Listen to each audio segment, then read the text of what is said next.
Perayaan Maulid Nabi. Kita tidak mengingkari Maulid, Pak. Maulid itu artinya kelahiran Rasulullah. Justru kita gembira dengan adanya Maulid. Tiap mukmin wajib gembira dengan kelahiran Rasulullah SAW. Cuma yang jadi masalah adalah perayaannya ini, Pak. Apakah gembira dengan kelahiran Rasulullah SAW itu setiap hari dengan mengamalkan sunnah Rasul? Ataukah dengan bikin acara-acara ritual-ritual tertentu di situ? Sekarang kita lihat. Pertama, apa alasan orang yang melakukan perayaan Maulid Nabi? Jawabnya, karena cinta kepada Rasulullah SAW. Baik, para sahabat cinta nggak? Para tabiin cinta tidak? Para tabiin cinta tidak? Imam yang 4 cinta banget tidak? Tapi kenapa mereka tidak melakukannya? Karena perayaan Maulid Nabi baru muncul pada tahun 362 dan yang melakukannya Banu Fatimiyah Syiah yang ekstrim. Sebagaimnya dikatakan Imam Al-Makrizi dalam kitab beliau yang berjudul Al-Khutut Al-Aridah. Orang yang mengatakan bahwa perayaan Maulid Nabi itu yang pertama kali melakukannya Salahuddin Al-Ayyubi salah besar. Ya, karena bukti-bukti dari para ulama telah jelas menunjukkan bahwa itu baru muncul pada zaman Banu Fatimiyah Syiah yang ekstrim. Oke, taib. Apakah Nabi SAW menganjurkan umatnya untuk merayakan kelahirannya? Tidak. Apakah para sahabat, para tabiin tidak lebih tahu tentang kebaikan masalah itu? Tidak. Apakah para tabiin, para imam yang 4, Imam Syafi'i, Imam Ahmad, Imam Malik, Imam Abu Hanifah juga tidak faham masalah itu? Pak, ini permasalahan nih, Pak. Kenapa mereka tidak lakukan? Padahal, pertama, mereka mampu melakukan. Pendorongnya ada, yaitu cinta. Tapi kenapa mereka tidak lakukan, Pak? Adapun riwayat-riwayat yang disebutkan, siapa yang mengagungkan maulidku, maka ia dapat syafaatku. Itu hadisnya palsu, Pak. Riwayat-riwayat semua itu palsu. Maka dari itulah, Pak, kalau saya memandang bahwa perayaan seperti ini, ya, termasuk bab khilafiyah, bukan ijtihadiyah. Saya memandangnya begitu. Khilafiyah, betul khilafiyahnya. Tapi ijtihadiyahnya, saya tidak memandang itu termasuk ijtihad yang diperbolehkan. Kenapa? Karena sama sekali ternyata sahabat, tabi'in, tabi'ut tabi'in, imam yang 4 pun tidak merayakannya sama sekali. Padahal mereka lebih semangat kepada kebaikan. Mereka lebih mencintai Rasulullah SAW. Taib, gimana kalau kita rayakan setiap hari? Dengan cara mengkaji sunnah-sunnah Rasul, menghidupkan dalam kehidupan sehari-hari. Apa itu tidak bisa disebut merayakan juga? Kalau makna merayakan itu artinya bergembira dengan kelahiran Rasulullah SAW. Mana yang lebih besar, Pak? Merayakan dengan cara kita gembira mengkaji sunnah-sunnah Rasul dan menghidupkan dalam kehidupan sehari-hari. Kita gembira melaksanakan perintah Rasul, gembira meninggalkan larangan Rasul, atau cuma setahun sekali, setelah itu hilang lagi. Jangan Anda kira kita yang tidak mau ikut-ikutan merayakan tidak cinta Rasul. Cinta itu bukan hanya sebatas di lisan, tapi cinta itu akan terlihat dalam praktek dan amalan. Allah mengatakan dalam surat Ali Imran ayat 31, "Qul in kuntum tuhibbunallah fattabi'uni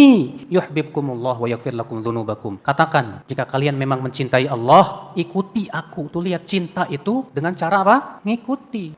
Ya. Dan kemarin, Pak, sudah kita bahas secara tuntas masalah bid'ah. Saya tidak ingin mengulangi di sini. Jadi tolong dirujuk aja ceramah saya di sini di The Stranger ini. Pembahasan saya tentang masalah bid'ah. Apa itu bid'ah? Apakah sesuatu yang Rasulullah tidak lakukan itu bid'ah? Itu ada perinciannya. Ternyata tidak setiap yang Rasulullah tidak lakukan itu disebut apa? Bid'ah. Ada perincian-perinciannya. Sudah saya sebutkan, sudah saya jelaskan. Jadi mohon antum rujuk aja ya kajian saya yang kemarin itu. Ada di YouTube ya, yang pakai baju ungu. Judul full kajian di YouTube.